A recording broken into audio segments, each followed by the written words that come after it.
Welcome to the first edition of the Stanley Cup Preview podcast here on PSSN.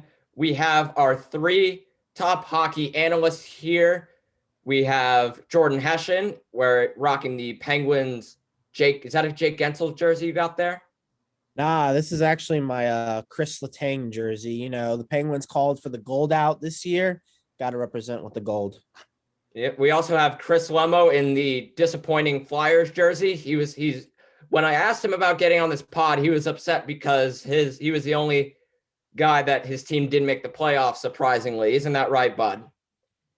Well, listen, the Flyers make it every other year. So for the last decade, they made it every other year. So next year, we'll be back. This was an odd year. So, of course, we didn't make it. And Tim Rogers, unfortunately, couldn't make this edition, but he will be back for the next round. And I am rocking the most hated guy in the leagues, the Tom Wilson jersey for the Washington Capitals. So we're just going to get right into it. So before we get into each division and each matchup, we're going to talk about why we love playoff hockey. I think the hype is a lot different compared to years past because we have been waiting so long because it's a new format and new rivalries are going to commence. Like the Battle of Florida is definitely one. The Habs and the Leafs playing for the first time since 1979.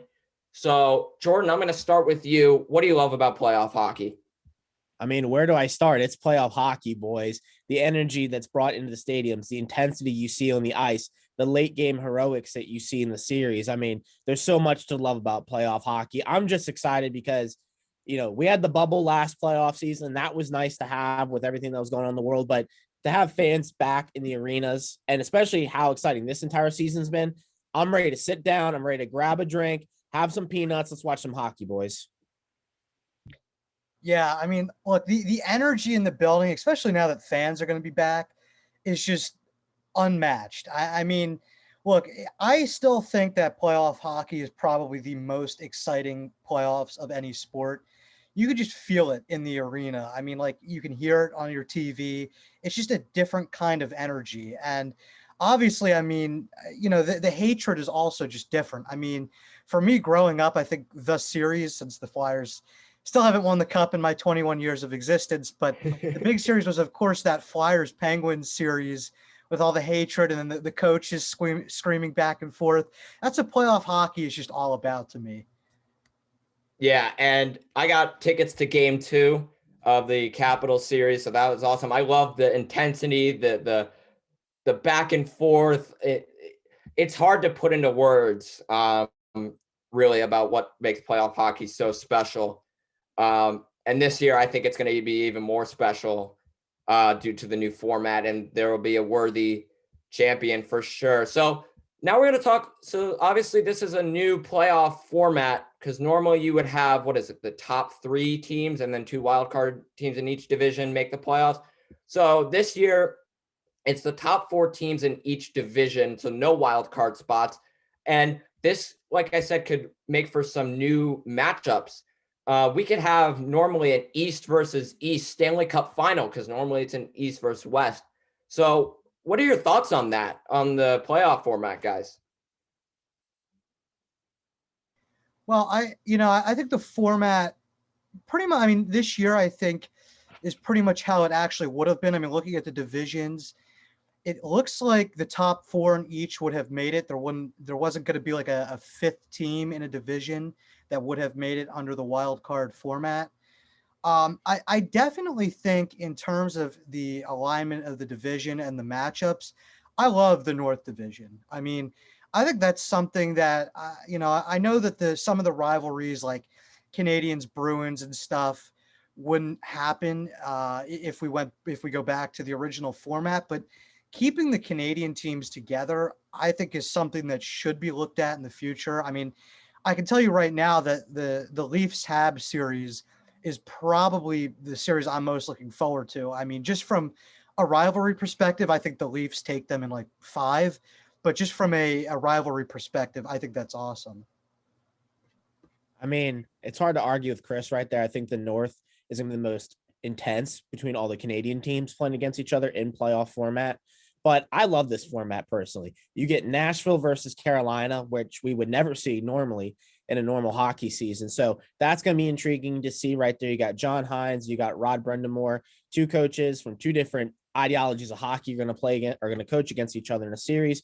But overall, I think it's great. You know why? Because all these teams have played against each other 8 times in the regular season. So you already know the hatred's there, the intensity's already there. And I'm just excited to see how these teams perform against each other with playoff hockey on the line and Lord Stanley waiting for a team to hoist it. Yeah, you guys said it best. All right, now the fun begins. We're going to go through each matchup, through each division. You guys already kind of hinted about that. We're going to go to next the North Division, aka the worst division in this format, the division that does not play defense, and it could be anyone's games. We're going to see, honestly, like a lot of 6-5, 7-6 games, because what is defense? So we're going to talk about next. So this first series, the number 1 Toronto Maple Leafs versus the number 4 Montreal Canadiens. So this is the first playoff series between these two teams since 1979, and the Maple Leafs led the season series 7-3. And guys, Toronto, I think, is just going to blow this series away, because if you look at Montreal, they're barely above 500. They finished the season 24, 21, and 11. That's not what you normally see in a playoff matchup. And like I said, it took forever for the Habs to clinch a playoff spot. And if you look at the Leafs, they're a powerhouse from offense to defense. Austin Matthews had a goal per game season, which, by the way, I don't think he does that in a normal season. So first thoughts, I mean, it's hard not to bet against the Leafs, but it's playoff hockey. Anything can happen. I mean, it's hard to bet against the Leafs. Like you said, the Leafs have been on fire this season. This is their year to make a run for the Stanley Cup. Kyle Dubas has made numerous moves to get them in this position. We know the talent that Toronto has, and goaltending, Jack Campbell's kind of came on and kind of beat Freddie Anderson for that position. I didn't see that happening early in the year. So that's definitely a headline to see going into this series. But with Montreal, let's not lie, guys. Montreal only got in the playoffs because there's 2 other teams in Canada that stink. That's the Vancouver Canucks and the Calgary Flames. So Montreal really didn't have to. I mean, I'm not discrediting them. They didn't have to work that hard to get in the playoffs. They're kind of guaranteed a playoff spot midway in the season. We all could see it. But, you know, Cole Caulfield's brought some energy to the Montreal Canadiens. And I think personally, this might be a big stretch. He could have the impact that Cale Makar had when he first came in with the Colorado Avalanche and scored a playoff game against those Calgary Flames. So there's a chance that Caulfield could create some energy, but I just think Toronto is just they're just too talented to lose against a Montreal team like this. Montreal could create some problems to them. So I think it could go to a 5, maybe 6, but 4, good chance it could happen. I do agree that I think Caulfield is going to have a good series. I mean, Jacob and I have talked about Cole Caulfield a bunch, and I mean, look, I think he's going to be an outstanding player in the NHL. I mean, we saw he already kind of has that clutch factor already. He kind of showed in his limited regular season appearances. So I think he's going to have an impact. I do think Toronto wins this series just because of their depth. I mean, look, they have a lot of forward depth that Montreal, or I just don't really think that they have, quite honestly. I think the way that Montreal is going to get in this series is they're going to have to steal a game with their goaltending. I mean, that's going to have to happen at least once, maybe even twice in the series. And I think Montreal is going to have to play a very physical game to kind of take Toronto out of their element. That's going to be hard to do, but I do think Toronto wins in 5 probably. Now, like you said, the division as a whole doesn't play defense, but it's going to be an exciting series just because they don't play defense. At some point, they're going to have to if they're going to win the cup, any of these teams. But in terms of the excitement factor, I do agree. We're probably going to get a lot of 6-5 games. If they're not high scoring, Montreal has a chance. If it's a shootout, I think Toronto wins in 5. Yeah, and you talked about the goaltending. Carey Price, I feel like he can steal a game or two because he's Carey Price, and he's done that before, but he wasn't that great this year with a 901 save percentage and a 2.64 goals against. He did have an injury problems at the end of the season. He was also 12, 7, and 5. that's not the Carey Price we're used to. And Jake Allen wasn't that great either, 11, 12, and 5, and a 907. But playoff Carey Price has proven to be a different goaltender, and any goaltender is like that too. And Montreal also has had some trouble scoring this year. They're 17th in the league in goals for 2.82. Toronto is 3.32, and that's best for 6th in the league. So, like you guys said, Carey Price is going to be, can he go back to his old self, right? I mean, it's like you guys said, it's going to rely on him. Don't get me wrong, Montreal has a lot of weapons. Toffoli, Jeff Petrie has had an outstanding year. Caulfield, Josh Anderson, Brendan Gallagher, all those guys are going to play factors for the Habs, but I don't think it's going to be that. They're not going to have the same kind of impact that they had. And also Nick Suzuki, who's probably the hottest player for the Habs coming into this series. So any other thoughts that you guys want to touch on in this series? Because, I mean, it speaks for itself. It's going to try and be the Carey Price show, because the Carey Price show wasn't that in the bubble last year in the qualifiers against the Penguins. I'm actually going to disagree there. Watching that series last year between the Canadiens and the Penguins, Carey Price struck some fear in me. He looked like vintage Carey Price last year. The Carey Price we haven't seen in the playoffs in some time. Now you look at it, a shortened regular season, I should say. Then you have, compared to a bubble format, it's a little, dicey. I wouldn't put a bet on Carey Price, but definitely Carey Price is capable of stealing a game or two in this series. But as Chris said, that forward depth that Toronto has is so crucial in playoff series. And I think that just overwhelms a young Montreal team. Yeah, I agree. I think the other thing is Montreal is going to have to lean on their top pairing for defense. I mean, because again, I don't really love Montreal's defense, which going into the season, I thought I would a lot more than I have. I mean, Right.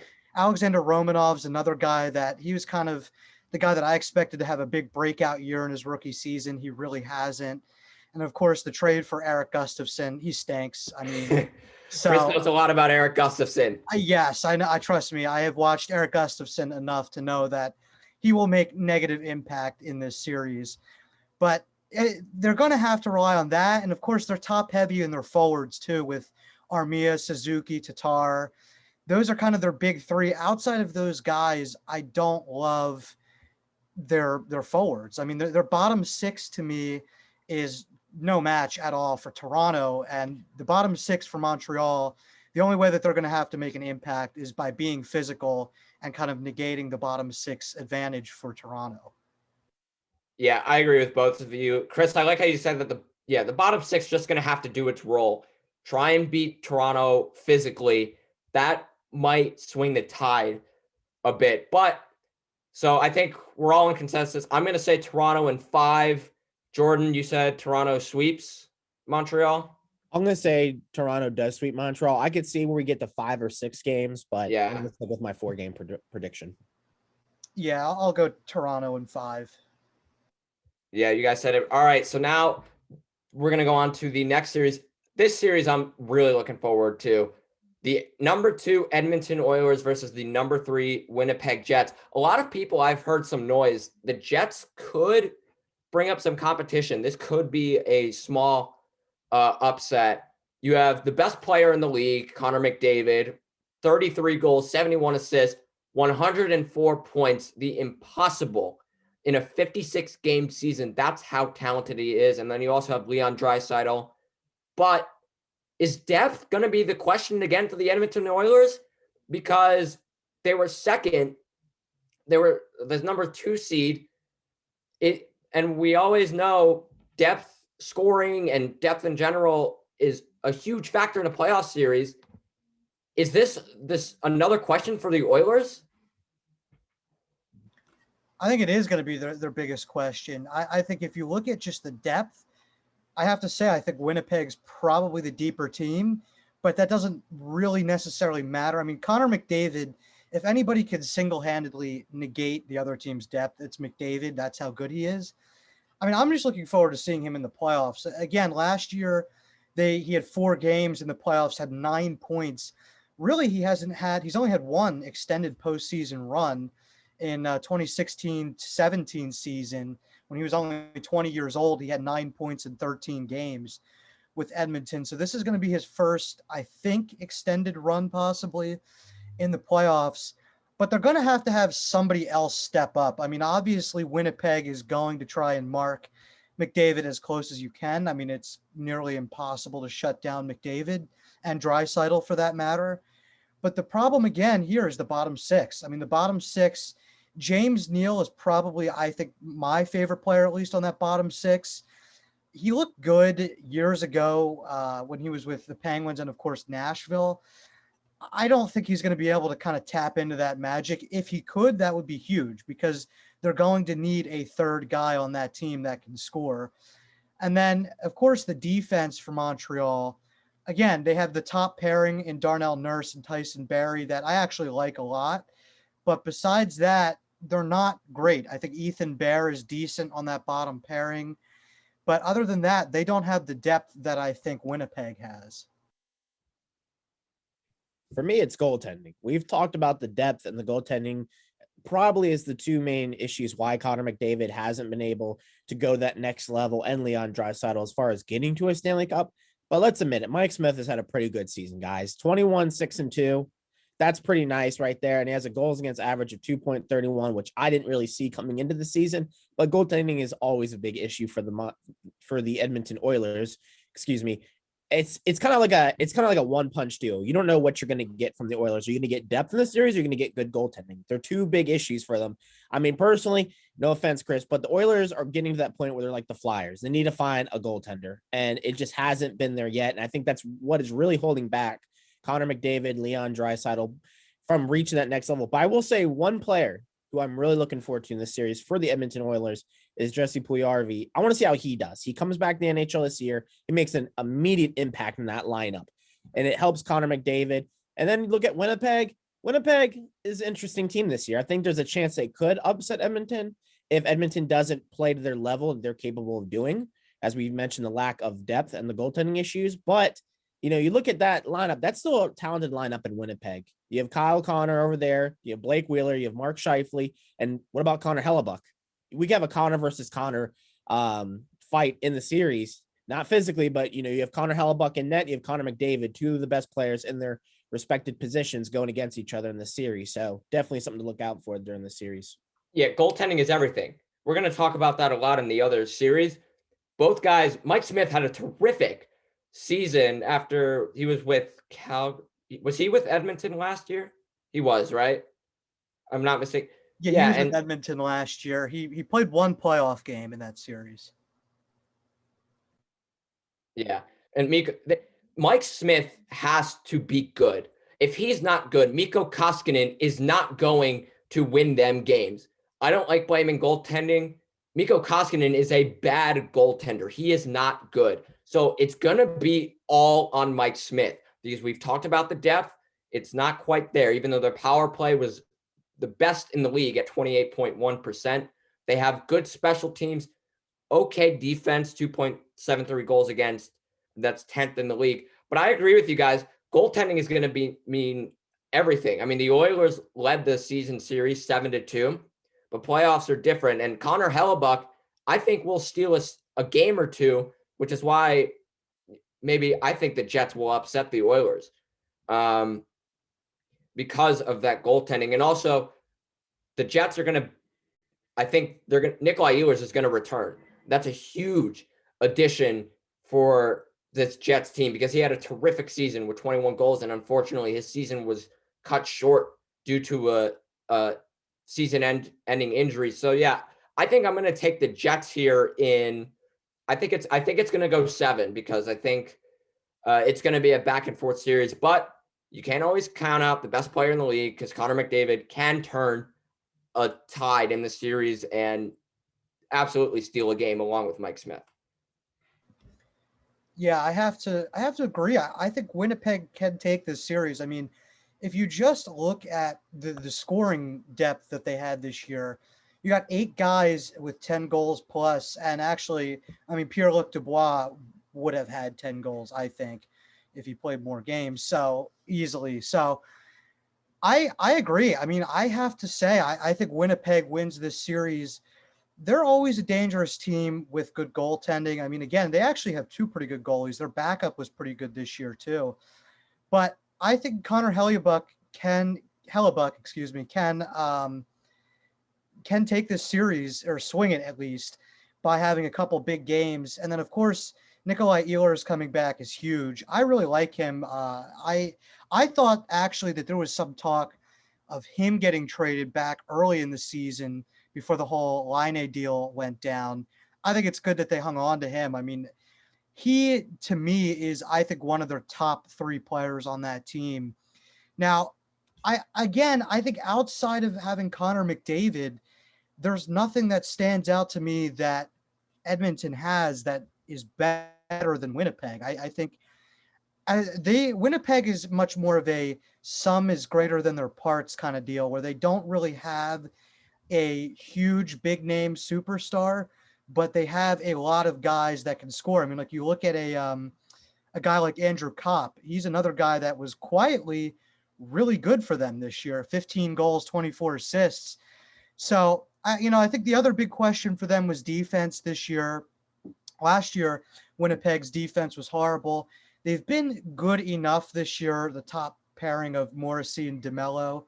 Still would like them to have a little bit better of a top pairing there. I think Neil Pionk has been pretty good as well, but that'll be something to watch, is if their defense can contain the top two lines of Edmonton. But I do have to say, I think that Winnipeg takes this series in, I'll go with 6. I'm going to agree with you guys there too. I think Winnipeg takes this, but I'm saying Winnipeg in 7. Yes, 7 games. Yeah, I could see that. Because I'm a little concerned about that defensive unit for Winnipeg a little bit. Chris just mentioned briefly about it. I mean, they got rid of Trouba about a year or 2 years ago, and they haven't really been able to find a number one defenseman since he's left. I mean, Morrissey is top-notch defenseman, but we all know the Jets cannot rely on Hellebuck for 7 games to win this series. The defensive unit is going to have to try its best to stop, a Connor McDavid or a Leon Draisaitl, but there isn't that much depth on Edmonton, so it's kind of conflicting. That's why I see it going 7 games, because both these teams have some issues, and I think it'd be an exciting 7-game series. Yeah, I go ahead, Chris. There is something I did want to bring up quickly, is that Winnipeg has been horrible lately. I mean, outside of their 2 wins to end the series, I mean, let's see here. I think they've lost they're 3-10 in their last 13 or something like that. So they're definitely slumping. I mean, this isn't a team going in hot.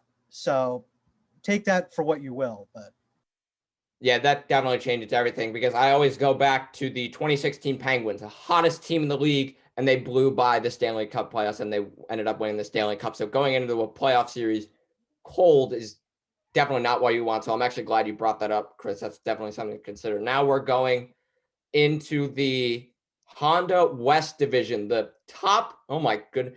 This is the most top heavy division I've seen. And we have the President's Trophy winning number 1 Colorado Avalanche versus the number 4 St. Louis Blues. Colorado led the season series 5-3, but St. Louis is coming in hot. They beat Minnesota twice in their last 2 games, scoring a fair amount of goals.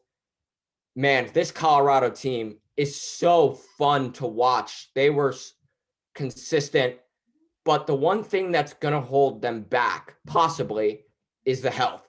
They're not the most durable team, and we saw that last year, and that's mainly why they lost to Dallas, because they were so banged up, and they were literally on their 3rd goalie, and Michael Hutchinson. He was good, but that's why Dallas made it past them. So that's my big question, because Grubauer had a Vezina Trophy season going 39-1, 1.95 goals against, and a .922 save percentage. That's really good. He's one of the front runners for the Vezina. But if he gets hurt, it's a question, because can Devin Dubnyk and Johnson, can they fill in that role? I don't think they can, but right now Grubauer is healthy. This Avs team is so fun to watch. You got McKinnon, you got McCarr. Rantanen has had a career season. He was, top 5 in goals. So I think Colorado blows this away. What do you guys think? I don't think you're going to hear the song Gloria during this playoff season for the St. Louis Blues.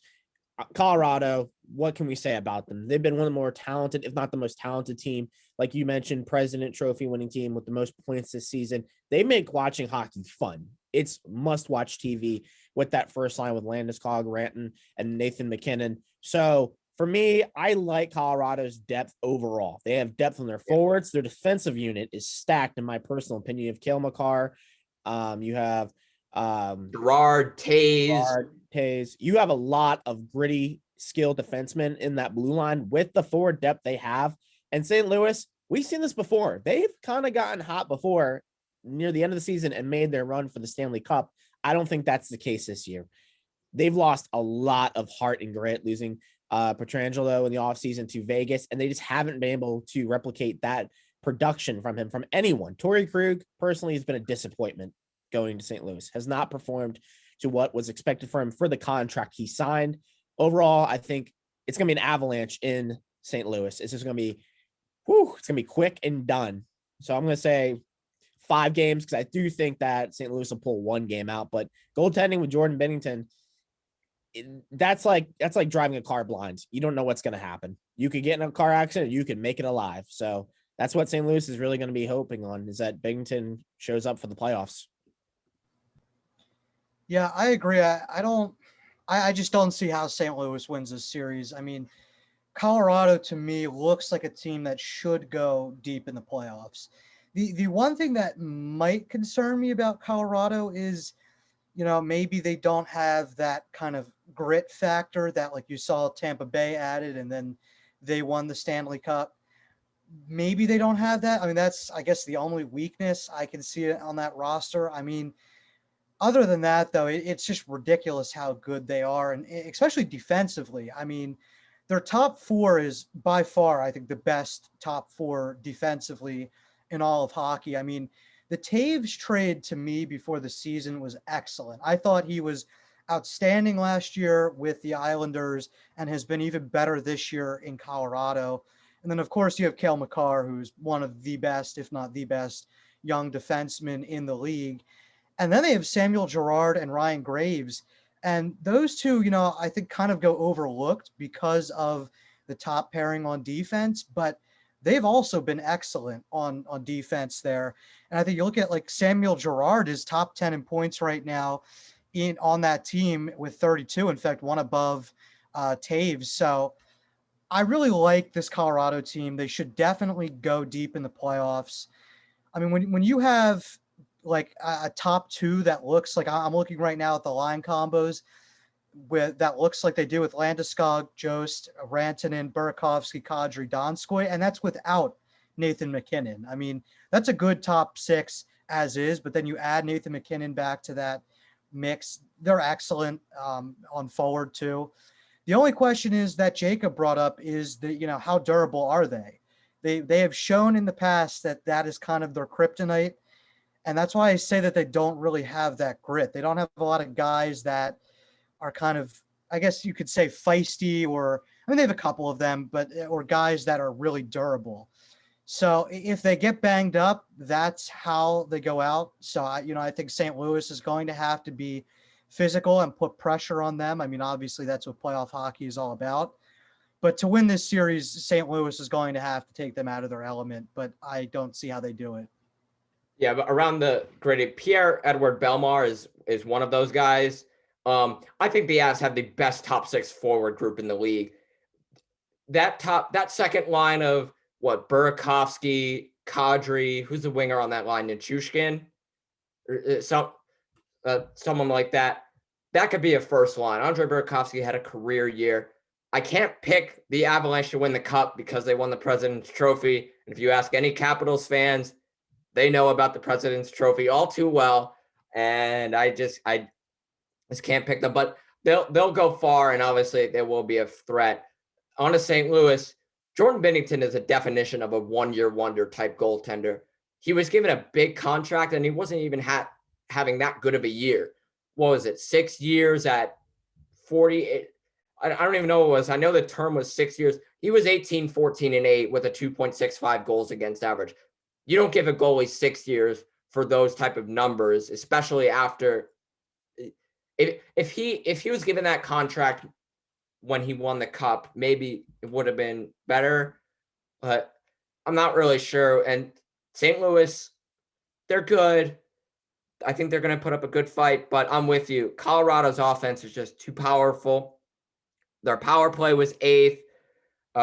St. Louis's goals against is concerning. They give up about 2.98 goals against per game, and that's 19th. The Colorado is 2.36, and Colorado also scores the most goals in the National Hockey League at 3.52 goals against. So I'm definitely with you. But if Philip Grubauer gets hurt, that could change everything in this series for sure. There's no question about it, because goaltending, like we said, means everything. If you guys want to add anything else. Look at every team that's won a Stanley Cup, what have they had? Goaltending. We've talked about it before. Vasilevsky, you had Braden Holtby with the Capitals, you had Matt Murray with the Penguins. We can go down the line of Stanley Cup winners that have had goaltending. You have to have quality goaltending in the Stanley Cup playoffs if you want to lift Lord Stanley. Yeah, and also depth scoring as well. Those are the two, I think, biggest ingredients to winning the cup. And I mean, you look at also another stat I'm looking at here is shots per game. Colorado is second in the league. So obviously they kind of dominate time of possession, because if you look at shots against, they limit shots against to 25 per game, by far the least in the league. So they do a great job of dominating possession. I mean, there's been multiple games where if you look at the stat sheet, they're out shooting teams like 30-10, it feels like. So, I mean, they just kind of wear you down in the offensive zone. So, I mean, obviously, yes, Grubauer has to be good, but their defense does help him out a lot. I mean, when you face 25 shots a game, by far the least in the league, as I said, it's a lot easier than if you're being peppered with, 33, 35 shots a game. So that'll be key, because Grubauer is another guy that, as we talked about with Colorado, he has a history of not staying super healthy. This year he has, for the most part, he has. And I think, giving him limited shots on goal and stuff is going to help keep him healthy and durable through the playoffs. Yeah, definitely. I'm going to say the Avs in 6, but could this be the President's Trophy team that breaks that drought? The last President's Trophy team to win the Stanley Cup was the Chicago Blackhawks in 2013. We all thought Tampa was going to do it in 2019. That didn't end up happening. Is this the team that does it? But Chris, like you said, they don't have a lot of guys that are grittier. And that was the problem with Tampa Bay in 2019. And then they get all those guys like Maroon and Gaudreau, and then that changes everything. But Colorado is still really fast. Is this the year that they break that curse? Or trend, I should say. I think it is the year. I personally have them in my bracket reaching the Stanley Cup Finals. I won't say the other team they're playing against, but I think it's make or break for Colorado right here. Joe Sakic has organized this team exactly how he's want. He's made deal after deal, extraordinary deals to get this team as much depth. And we talk about the physicality. I think Graves just fought Brendan Lemieux against versus the Kings a day ago or 2 days ago, and it was a good scrap. So they have a little bit of physicality, but I could see a little bit of that coming against a little wear and tear, as Chris mentioned earlier. Yeah, it's that. Yeah, well, first of all, I do agree. I want to mention, I mean, Joe Sakic has done an incredible job, just phenomenal in Colorado. I mean, they went from a bottom feeder to just a machine right now. I mean, and by the way, the trades that he's made, they still have all their first round picks. They still have a good farm system.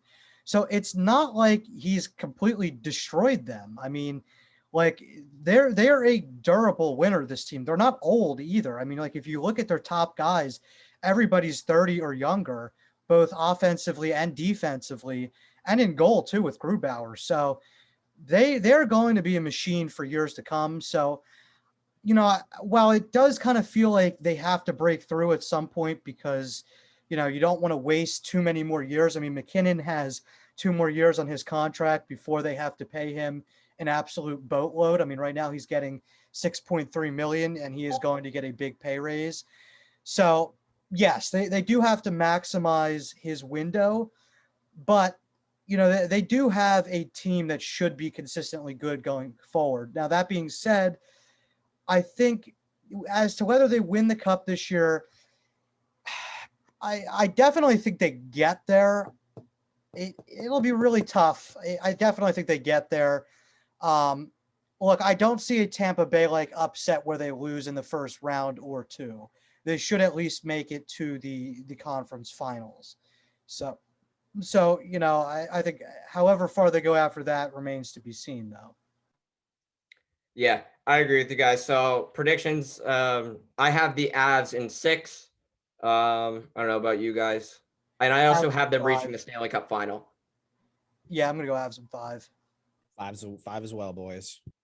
All right. Now, the next series, this series, oh, man.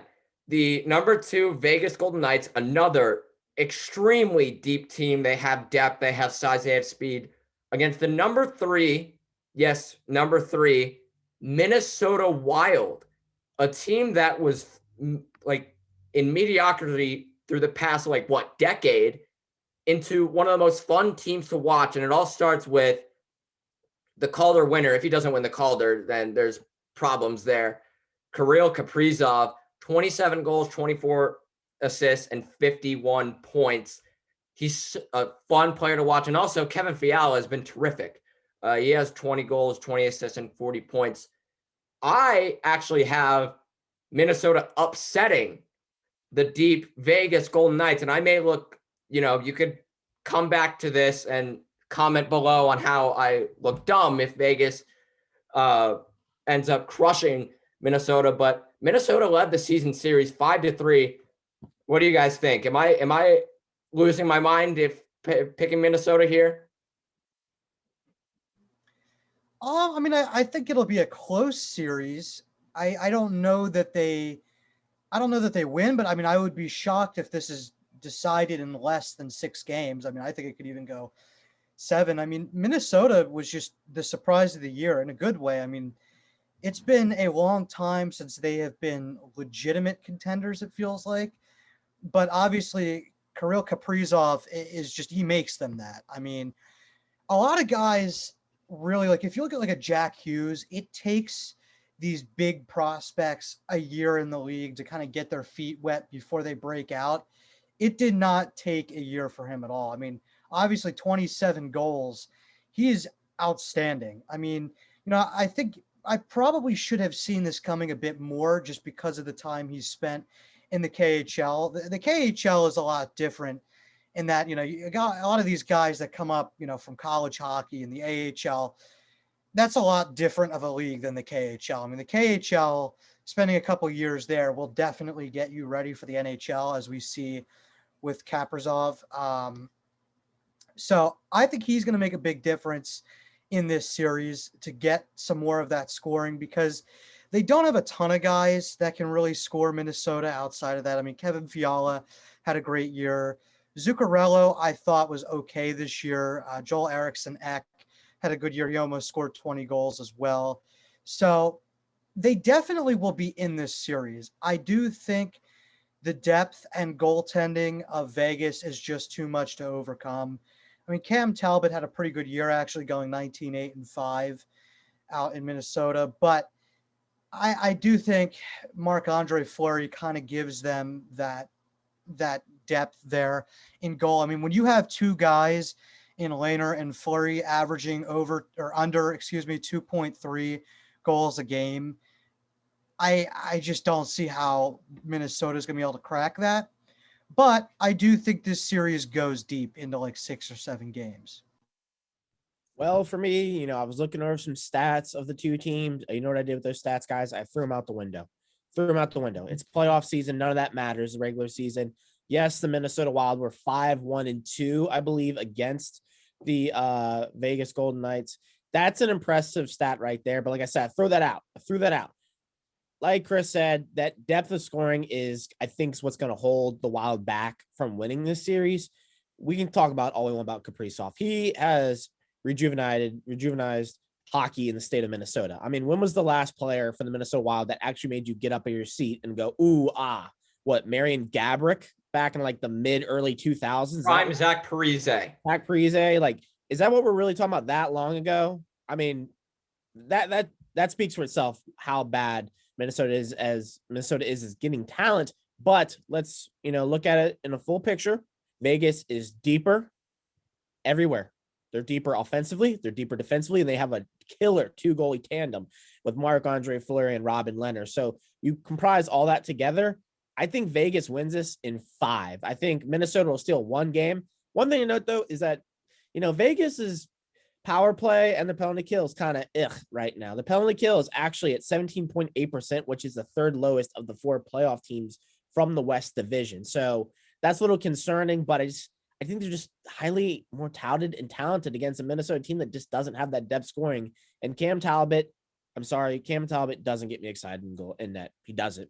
I've seen it from him before. He's played for the Oilers. He's played for the Rangers. He's just So I think that Vegas wins this pretty easily.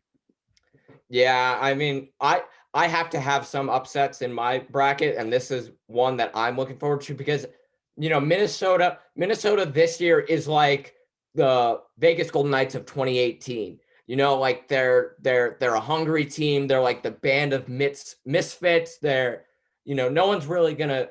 I feel like Vegas may not take them seriously, but Vegas is too talented. But I'm still gonna say Minnesota in 6. But I think Vegas might take this one in 4 or 5.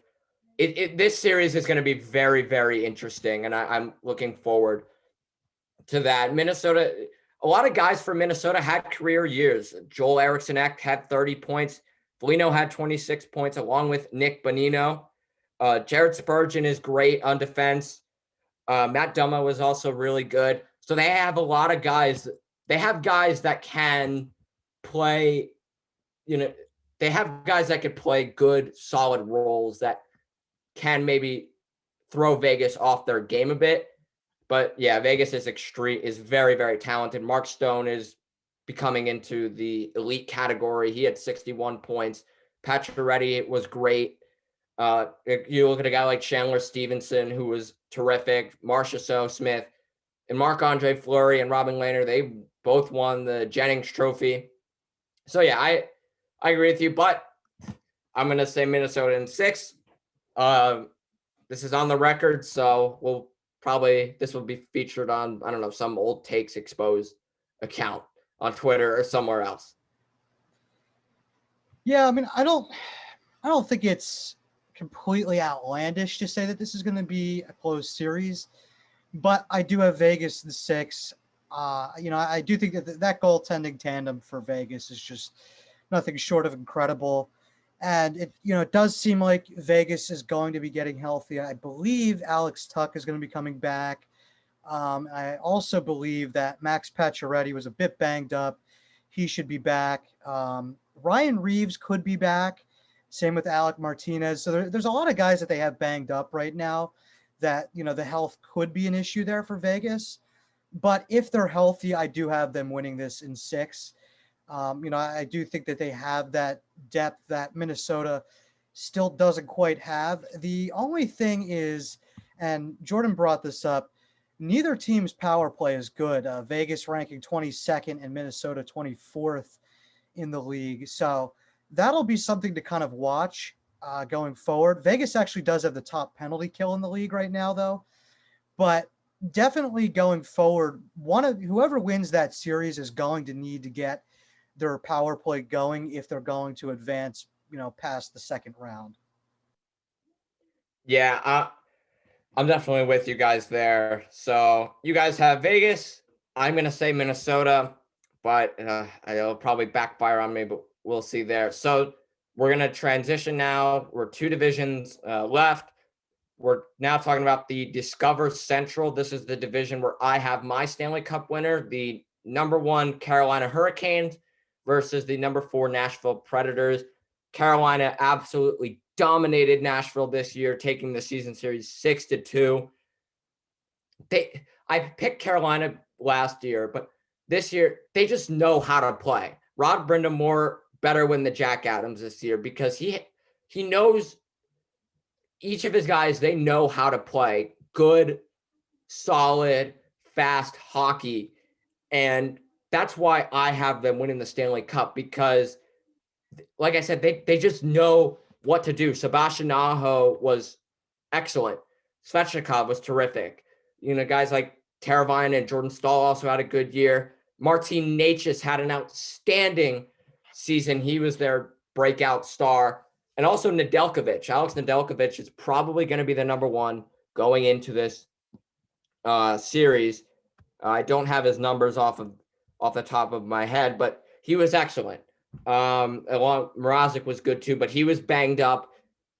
I think Nedeljkovic should be the starter, but it's probably going to Mrazek. So what are your guys' thoughts on this series? I think it's going to be a good one because Nashville was one of the surprise teams heading in this playoff. I think it's talent versus talent. I mean, you look at both sides, they have scoring, even though that Nashville doesn't score a lot, but they have talent on both sides. Jacob, you mentioned the names for Carolina. Nashville, you know the names, Forsberg, Johansson.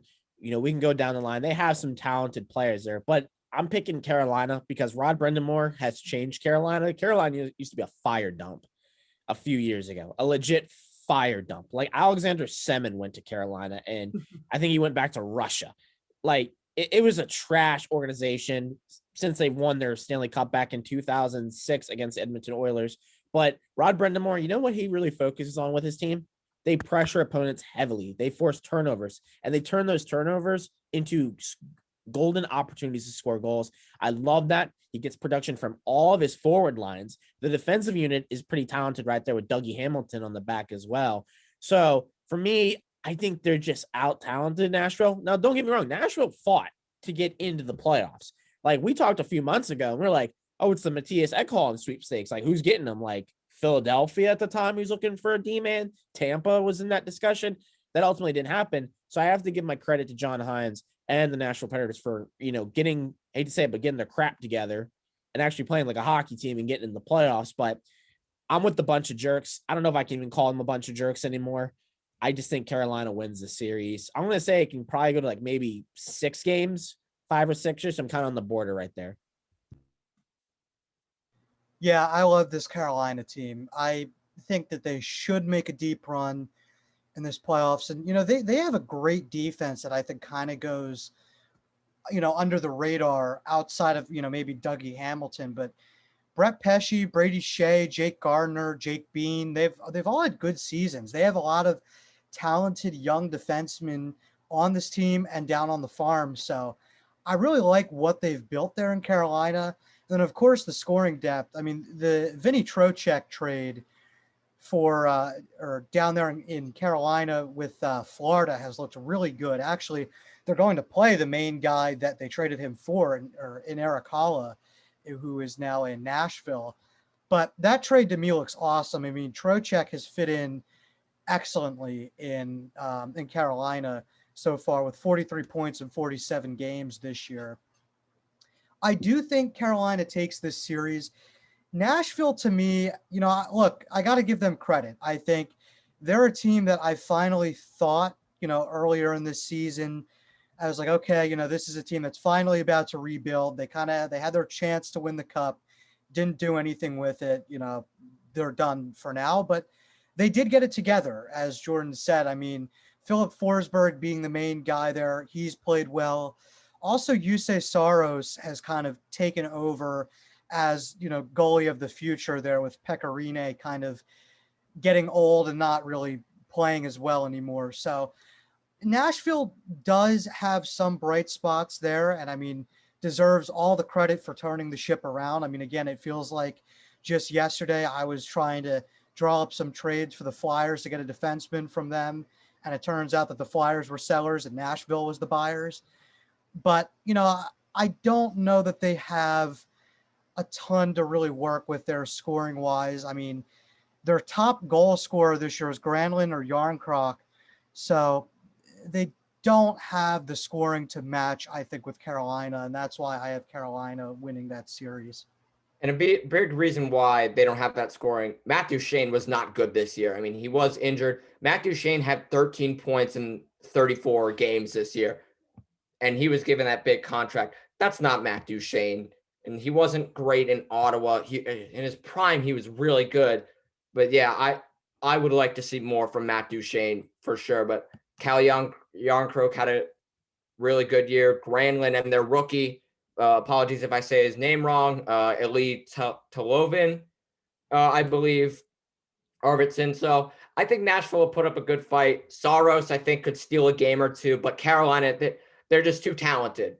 They're a fast team, and I think they'll beat them in 5. I really think they do, and it's going to come down. I think if Nashville can get more out of their depth guys and Carolina continues the way they play, it's going to be one heck of a series for sure.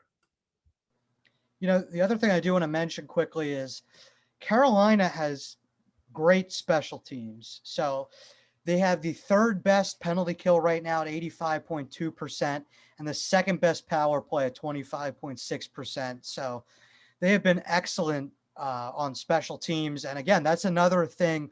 You know, we talk about depth scoring and goaltending as basically the 2 main components for how to win in the playoffs. The special teams is right there with them. Special teams is huge in the playoffs. You have to be able to kill penalties and score on the power play. And they've been doing that perfectly fine. So I don't see any reason why they won't continue that. And I think, you know, another thing is Nashville's special teams has been bad. I mean, their penalty kill is 23rd, or power play is 23rd in the league, and their penalty kill is 29th in the league, 1 above the Flyers and 2 below the Penguins there. So they have really struggled on the penalty kill. And against against Carolina's scoring, that's going to hurt them big time. I got Carolina in 5. I could even see a sweep, but I got Carolina in 5. Oh, actually, one more thing I do want to mention is, and I think you did, Nedeljkovic has been outstanding. Carolina's one thing that they haven't had has been goaltending. They were good last year. They haven't had a goaltender that can stay healthy too. You know, Peter Mrazek has been inconsistent in his career. He's actually been good recently, but he's also been hurt a lot. Nedeljkovic has come up from the AHL and been, a savior in net for this team. If he continues that, they're going to go deep in the playoffs. Yeah, and you also talked about the defense, Chris. Did you mention Jacob Slavin? I don't think I did. But yeah, Jacob Slavin is their best. Jacob Slavin is he's one of the most underrated defensemen in the league, I think, in my opinion. He's that good. All right, so I think we all agree that Carolina is going to take this one now.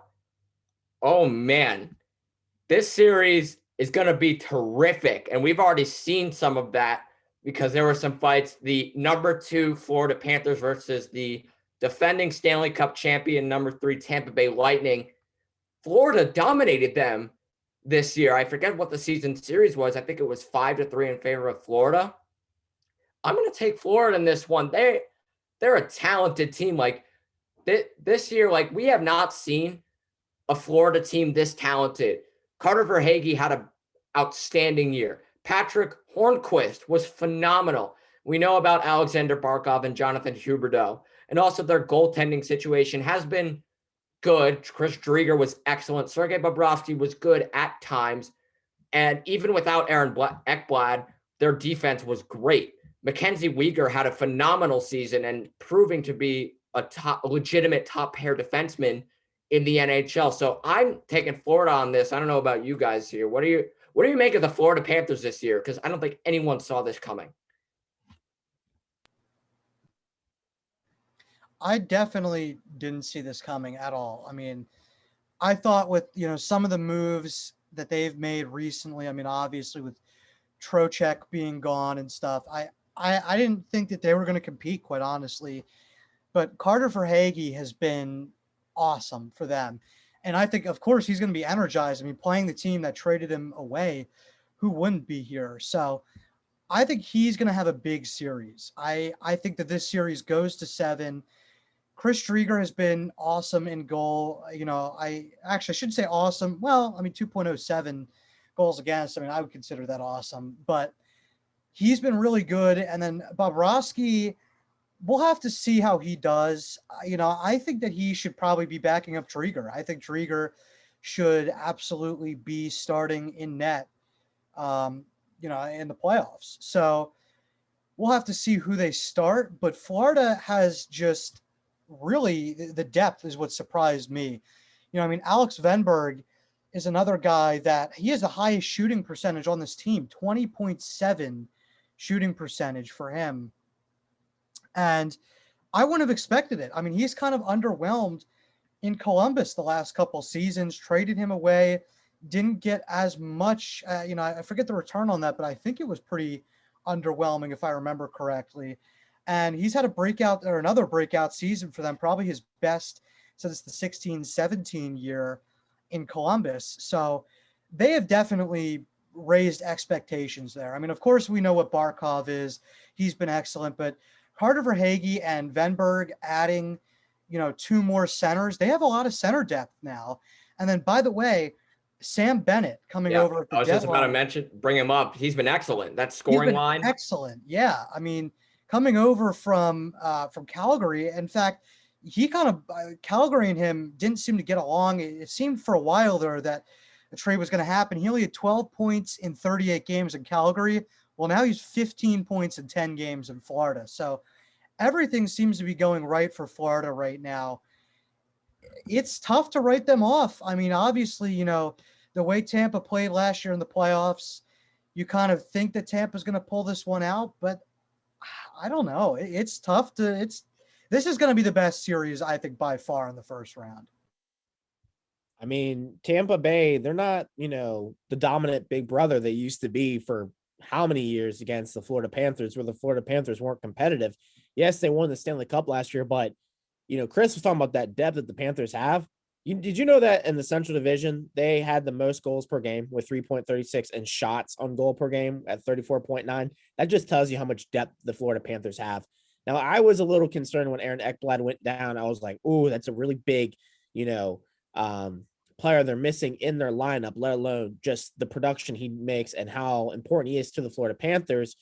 But they have been able just to recuperate perfectly. And I think going into the series, Tampa, they're probably like, oh, we're going to win this series, but Florida has kind of that edginess in them where they could pull a surprise series win over Tampa. And, we all know about how talented Tampa is. They're going to get Kucherov back. They're going to get Stamkos back. They have Braden Point, Victor Hedman. We know how deep they are. Everything is lined up for them to win back-to-back if you just look at their roster, but nothing's guaranteed in hockey, boys. We've seen it before. One interesting thing I will say, though, if Tampa leads after the second period, did you know they were the only team in the NHL to win every game after they led after the second period? 26-0-0. So that might be something to look into that game, because if that happens to hold true, Florida's going to have to score early and quick. Yeah, and Andrei Vasilevsky was terrific. He's going to win the Vezina. He was 31-10-1 at 2.21 goals against and a .925 save percentage. He was excellent, and he's going to be definitely relied heavily on. But that Tampa roster is so talented. Getting back Kucherov is going to be huge.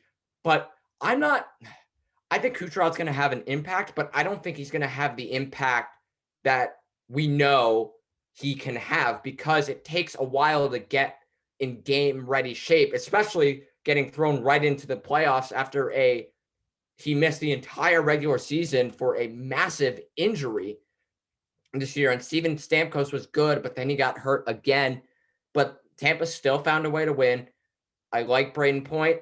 I like Anthony Cirelli. I like what they have, but Florida dominated this year, and I think they're here to stay. And I think a big reason why was because of the development of the coaching of Joel Quenneville. He's been excellent with their young players.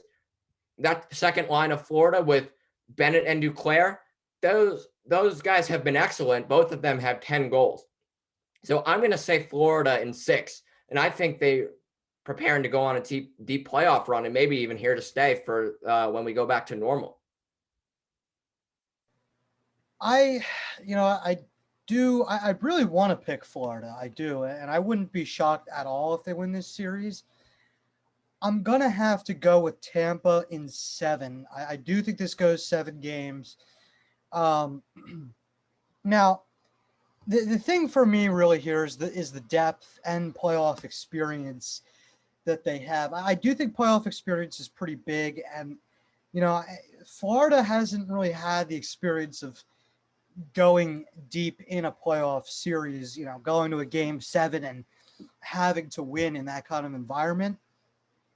So that is where I think that they might struggle a bit. I do think for Tampa also, this is kind of, I don't want to say one last ride for them because I do think they'll be talented again next year. But you look at a couple guys, like they're $5 million over the cap right now. And of course they can do their voodoo magic all they want to restructure everything how they seem to. But like Blake Coleman, had a great year for them this year. 31 points, 14 goals, but he's probably going to be gone. He's a free agent after this year. He's only making like 1.8 million this year. He's going to be gone. So there's a couple guys after this year that are probably going to be gone. And I do think this is going to be one last run for them. The other thing is Tampa, I think to me also, again, has a good special teams, top 10 in penalty kill and power play. Florida hasn't been that great on the special teams. They've been mediocre, not bad, not great, especially on the power play. On the penalty kill, they've been a little bit below average, but I have to say Tampa in 7 for this one, guys. I think the depth is going to be just a bit too much to overcome. Not to take anything away from what Florida's done, though. I mean, they have done an absolutely phenomenal job down there. And I do think that they're going to be good in the future going forward. They have a couple young guys coming up that I think might kind of help push them to that next level in the years coming. Yeah, I can't really argue against Tampa in this series winning it ultimately. They're probably the deepest team to win a Stanley Cup since probably the 07, 08, 08, 09 Detroit Red Wings as far as just talent on their roster. So I think Tampa wins this. I do think that the Cats from the south of Florida are going to at least put a good fight up. So I'm saying a good 6-game series. That's what I'm calling. Yeah, and I think no matter the result of the Florida Panthers, their fans should be excited to watch this team going forward. That's for sure. All right, so now we're in the last division. Most of our teams, Chris is going to be salty about this because his Philadelphia Flyers were disappointing this year. So the Mass Mutual East. So Jordan, I think you should start this segment because your Pittsburgh Penguins won the division, which I don't think anyone was expecting, against the number 4 New York Islanders. Does this give you flashbacks to 2019, Barry Trotz versus Mike Sullivan again? And also Barry Trotz versus Todd Reirden again, because Todd Reirden is a defensive coach now for the Penguins. Jordan, what do you think of this series? Man, this series is probably in my top 3 series, not just because I'm a Penguins fan, but when I saw that we're playing the New York Islanders, I kind of shivered for a minute. I was like, ooh, ultimately playing Barry Trotz right there. And let's not argue this. If there's one coach in the NHL that has been able to shut down Sidney Crosby, Evgeny Malkin, and the Pittsburgh Penguins, it's Barry Trotz. Barry Trotz has one of the more sound defensive structures in the NHL than any other team, any other coach has been able to provide for their team. So that kind of concerns me a little bit in that series. But I think this Penguins team is different than the last time these two teams matched up against each other. The Penguins were slow. Eric Goodbranson was on the roster.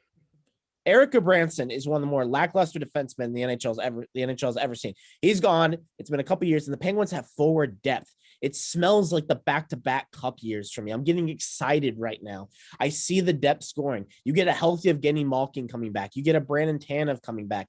Yes, now the goaltending is going to be a little skeptical because Casey DeSmith did get hurt in practice a day or two ago, and Tristan Jarry, for me, he's played really well, but he can have his off nights. I just think the Penguins' depth, their skill right now, the Jeff Carter trade, we even talked about that. Yeah. That I was like, oh my God, it's Patrick Marleau all again. It's Jarome Iginla again. I was wrong. Capital WRONG. Jeff Carter has came in. It looks like a young Jeff Carter, a Philadelphia Jeff Carter scoring at will. And one interesting fact, did you guys know that every team that was traded for Jeff Carter at the trade deadline has won the Stanley Cup? Because when he was traded to the Columbus Blue Jackets, that wasn't at the deadline.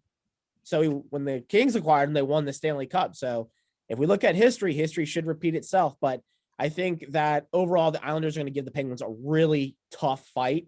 We know how, sandpaper style they play, very rugged.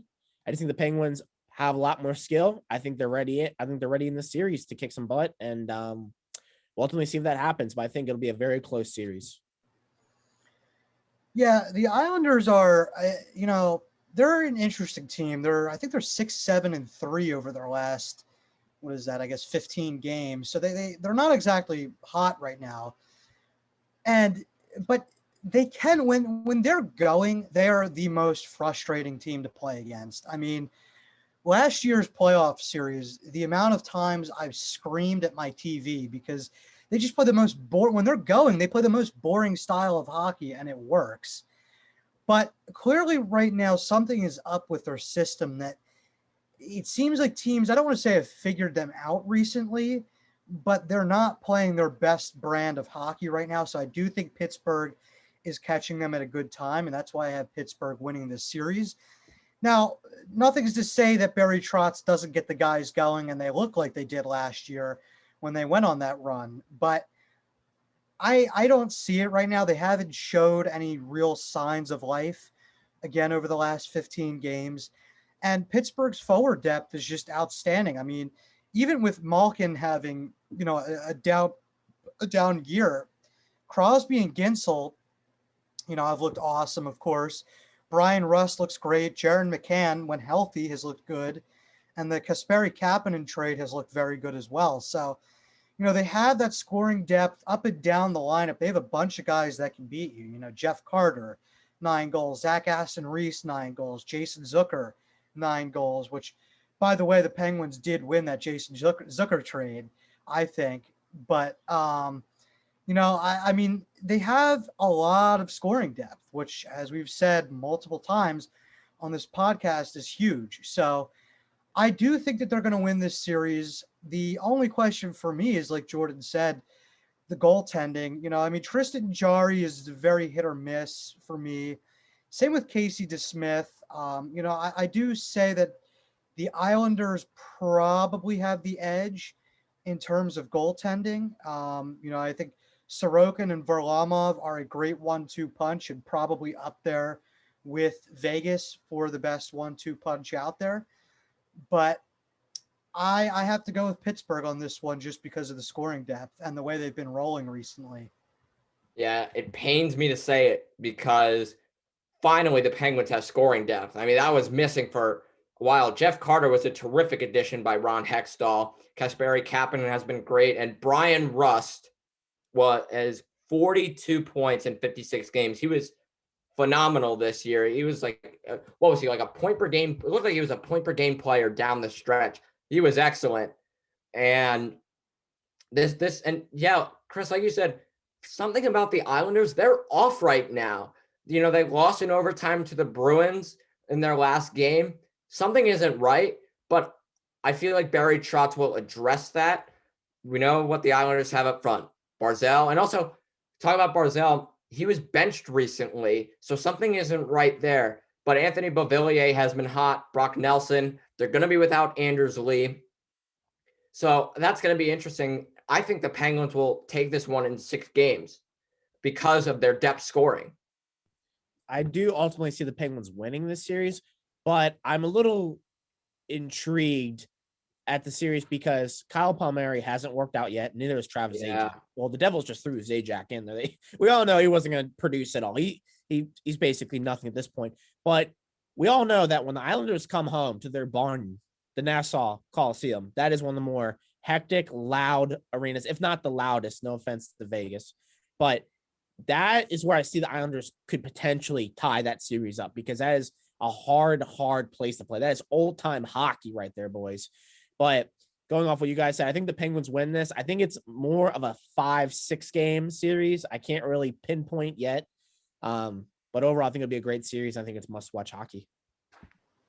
Yeah. Yeah, I got the Pens in 6 here. I do think at home is where the Islanders are going to have to come back, because I mean, if the Islanders can steal one on the road, then I think then it gets dangerous for the Penguins, because they're so good at home, the Islanders. But again, like you said, the deadline acquisitions have not worked out at all for the Islanders. That, and combined with the rest of the team kind of slumping right now, they're just cold. I mean, they're going to need their big guys like Barzell, like Brock Nelson, everybody to step up this series. I do think ultimately, though, it's Penguins in 6. Yeah, it pains me to say it. It really, really does. All right. Finally, it took like forever for us to get here. The number 2 Washington Capitals versus the number 3 Boston Bruins. That series begins tonight at 7:15 Eastern. And guys, I'm going to be honest. As loyal as I am to the Capitals, I'm not sold on them. I'm really not. I think the Bruins are going to take this one because there's 3 reasons why. The Capitals are coming in banged up. Oshie is a game time decision tonight. They're still without Kuznetsov, who's a dynamic player. He's on the COVID list. I'm questioning Vitek Vanacek's ability to play playoff hockey. He's a good goalie, but Tuukka Rask on the other side, we know what he can do. And I'm trying to think. And yeah, like I said, the injuries are going to pile up, and the issue in goal. That's why I'm going to have the Bruins in 6. But I think secondary scoring could help the Capitals. Daniel Sprong has been terrific. Mantha has been a good addition. That 4th line of the Capitals is always dangerous, setting the tone early. But Boston, that addition with Taylor Hall, he's looked great, and you can't count out the perfection line. And I'm questioning like I said, the main issue I have with the Capitals is their health. Yeah, I do agree. The health is going to be the biggest issue. I mean, as you said, they got a lot of guys banged up right now. It'll be interesting to see, whether Oshie comes back, some of those other guys. I'm not sure. Oshie and Kuznetsov are 2 pretty big pieces to be missing.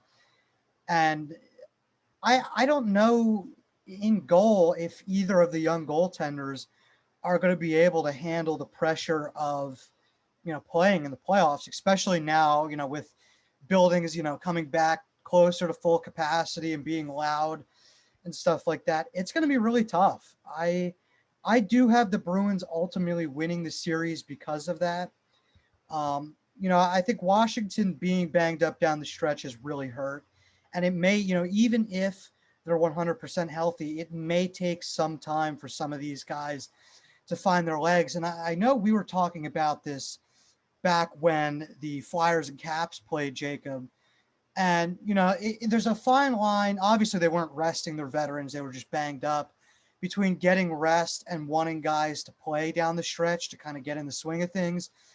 I do kind of tend to agree that you do want them to play down the stretch solely because they need to find a rhythm. And, as good as Oshie and Kuznetsov may be, it's tough to get back in a rhythm after you've been out for some time, especially, if Oshie had COVID, as he is on the COVID protocol. It's Kuznetsov. Kuznetsov is on the COVID. That's on the COVID protocol. Sorry about that. It's tough to come back, if you're actually, I don't know, is he actually sick with COVID, or was it just? So the first time he was on the COVID list, because of that incident with the Samsonov, Orlov, Ovechkin, of them violating the COVID rules, he and Samsonov actually had it bad. He was scratched for disciplinary reasons, and then he was put on the COVID list along with Samsonov. So I think you can be put on the COVID list for violating rules. And TJ Oshie is a game time decision. He was centering the 3rd line with Tom Wilson. in practice today. He's likely going to play. It sucks because it's the wrong time to get injured. But Oshie was terrific. He had 43 points in 53 games, and he's might go to the Seattle Kraken in the expansion draft. That may change because the Capitals, I've heard, are looking to trade Kuznetsov because he has been inconsistent, and 2, his off-ice antics are killing him, and that's led to his poor on-ice play. And I'm gonna say Boston, but Washington will put up a good fight. And we didn't even talk about Zdeno Chara playing his old team in a playoff series. That's the main storyline, for sure. That's going to be so interesting to watch. But the Capitals have depth because we've seen that they even without their guys, they still find a way to win. They've won a lot of games. Yeah, I mean, you guys took all the words out of my mouth. I don't know if I have anything to even add at this point. I mean, this is the one series I'm the most excited to watch, even more than the Penguins and Islanders and all the other series we've talked about today, because there's so many headlines coming into this game. You have the Capitals banged up a little bit, but I mean, who isn't banged up at this point of the NHL season?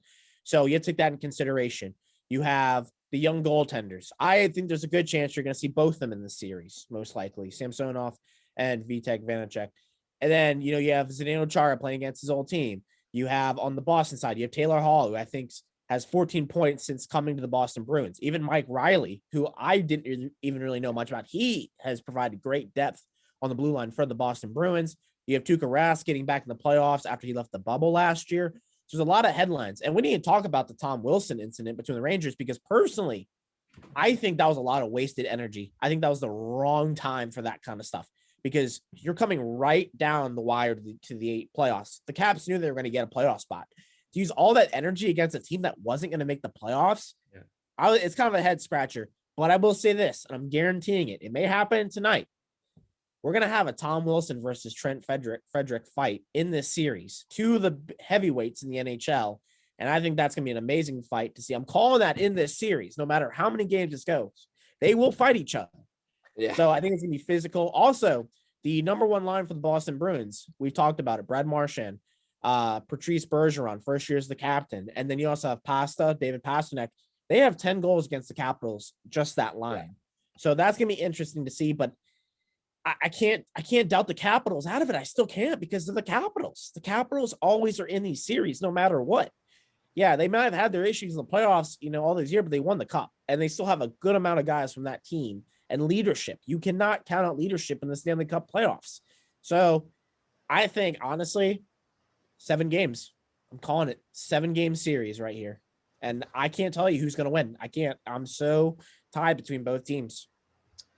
I agree with this going to 7. I do ultimately have Boston winning in 7, but, I have to agree with what you were saying about the whole Tom Wilson thing. I mean, setting aside, whatever with the whole NHL thing for another day, but it was kind of, I think, a distraction at the wrong time. I mean, look, obviously they were making the playoffs. It didn't matter, but they're still fighting for seeding and all. And ultimately, I mean, I don't know how much it actually affected the team, but in my opinion, I mean, it's a distraction that they really didn't need at that time.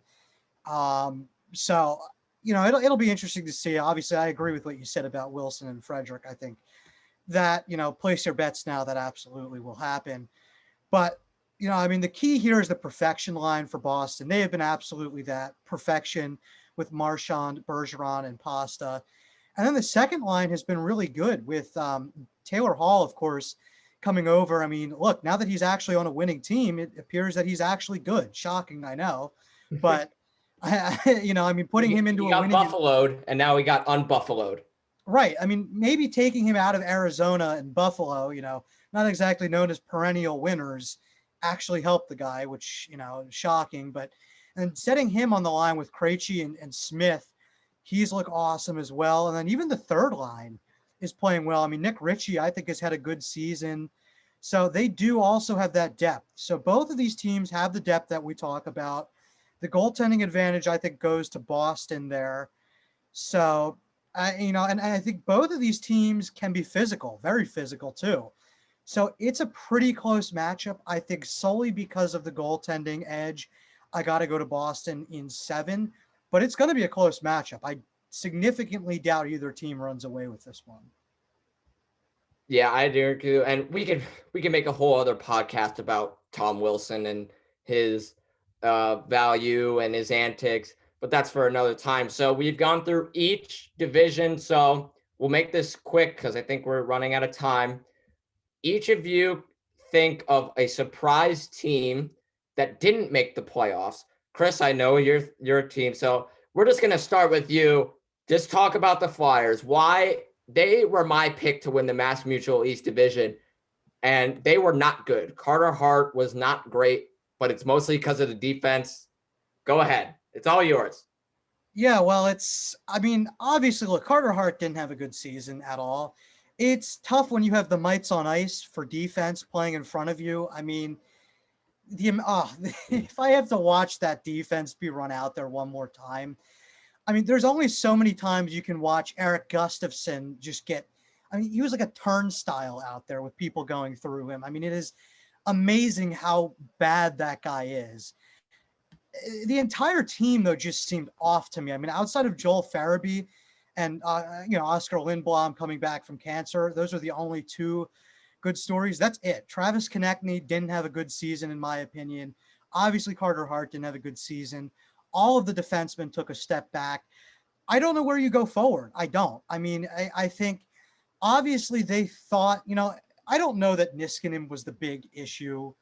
I don't know. I mean, obviously, look, he provided a lot of value on defense. Did he make the difference between them being a very good team and them being one of the worst teams defensively in the league? I don't know, but obviously they need to go out there and find another top pairing defenseman this offseason. And I feel for Claude Giroux. I mean, The guy in some of the late season games, look, I know Flyers fans like to hate on Giroux because they haven't won anything with him. They've had some bad teams in the 2010s. Some teams that had no business being in the playoffs, like the team, I forget what season it was that they played against the Caps and were on their way to getting swept until I think it was, who was the goaltender back then? Steve Mason. Yeah, I guess it was. I remember that series in 2016. Yeah. So, I mean, they've had some bad teams, but Giroux actually willed them back into some of these games down the stretch that they had no business being in. But it's just a frustrating organization. I mean, Alain Vigneault had a terrible season. He said he's disappointed in himself. I know I'm disappointed in him. I mean, I don't know how you fix it. I really don't. I mean, I don't understand why he also didn't play Shane Gostisbehere. Gostisbehere looked fine. I mean, I would rather have Gostisbehere going out there and putting up 20-some points over 40 games than watching Robert Haig and Eric Gustafsson just getting walked around for 3 periods every day. I mean, seriously, I would much rather see that. But we'll have to see what they do in the offseason. They're going to be an interesting team to watch, but I mean, it is just so on brand for this franchise. I mean, I have a list of things that I'm saving for when the Flyers win the Cup, that I'll probably be buried with some items that, like how the Cubs had, back when they won the World Series for the first time in 100 years, I saw all these stories of people saving celebratory items or celebratory wines, whatever. I'll have to be buried with my items because this team, they're just inept. I don't understand Carter Hart, how they can just ruin such a good young goaltender like this, man. It's frustrating. I don't know. They're going to have to significantly overhaul this roster this offseason. Well, you got that out of your system. My surprise team that didn't make it is the Dallas Stars, going to the Stanley Cup final and then not making it. They were close. That COVID pause killed them. They were not the same team. And Rope Hintz, who's I think the most underrated player in the league right now, he was in and out of the lineup. That didn't help. Miro Heiskanen not having the elite season that we were expecting, like he did in the bubble. Those were my big. And then Hudobin wasn't great. So, but I think the Flyers will have a bounce back year along with the Dallas Stars. Jordan, what's your surprise team that didn't make the playoffs? My surprise team was the Coyotes. Rare pick right there. Coyotes, they win. They beat the Nashville Predators last year in a playoff series. Now, we can go, oh, it was the bubble. The Predators didn't, they didn't have enough time to get ready. I don't care. A playoff series is a playoff series. For the Coyotes to not make the playoffs, especially when the Blues were struggling for so long, shows the lack of consistency that organization has had. I'm sorry, they have wasted Oliver Ekman-Larsson's prime years. If I was him, I would have left by now. I give him his credit. He stayed there. He wants to live there for the rest of his life, or he wants to be a Coyote for the rest of his life. That's cool. You can be just like Shane Doan if you want to do that. If you want, that's up to you. But they have, some guys like Garland is a pretty good player right there. They have Hayden. They have Jacob Chikrin. They even have Clayton Keller, who I've been waiting for Clayton Keller to kind of pop off. He's kind of in that realm of the young players that are carrying the league, but I don't see him as a top guy. Like, there's so many other young players that are rising ahead of him at this point. He's kind of getting left in the dust. Phil Kessel, you're going to get what you get with Phil Kessel at this point. He's going to score goals. Goaltending's been an issue for the Coyotes for so long. I have a hard time believing in the Coyotes and anything they do at this point. It's a struggle in the desert. I don't know what's the solution. It's just a mess. And I think for them missing the playoffs this year was a big miss for them. You have to continue, building some momentum. You get in the playoffs, you win the series, you got to try as hard as you can get the next year to get in, to create some type of excitement in your team, to get free agents to come to you, get your fan base excited. And nothing has worked in Arizona. So that's what I will leave it at. And go ahead. I was going to say, I think I want to say an honorable mention because I think I have to. The Vancouver Canucks. I mean, wow. I mean, for as disappointing as the Flyers were, this team was arguably as disappointing. I mean, I really thought that this team looked like awesome last year and especially during the bubble. I thought they were going to take that next step forward, and instead they went like 5 steps backwards.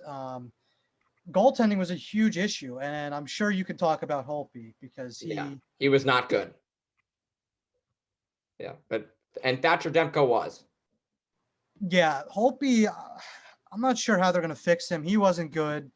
The defense was atrocious. So they were the Flyers West is what they were. The goaltending struggled, the defense struggled, and the forwards took a step back. Basically what it was. So same thing. And with that, anything else you guys want to add?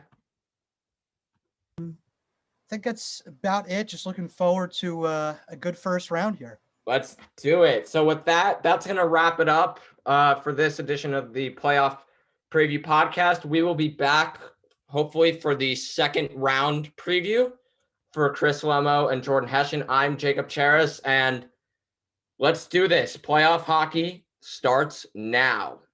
Thank you for watching this edition of Penn State Sports Night. If you're a fan of our content, please be sure to subscribe to our YouTube channel for more clips. Also, follow us on Twitter at PSSNTV and on Instagram at PSU Sports Night to keep up with all the action. For all my colleagues, we are Penn State Sports Night.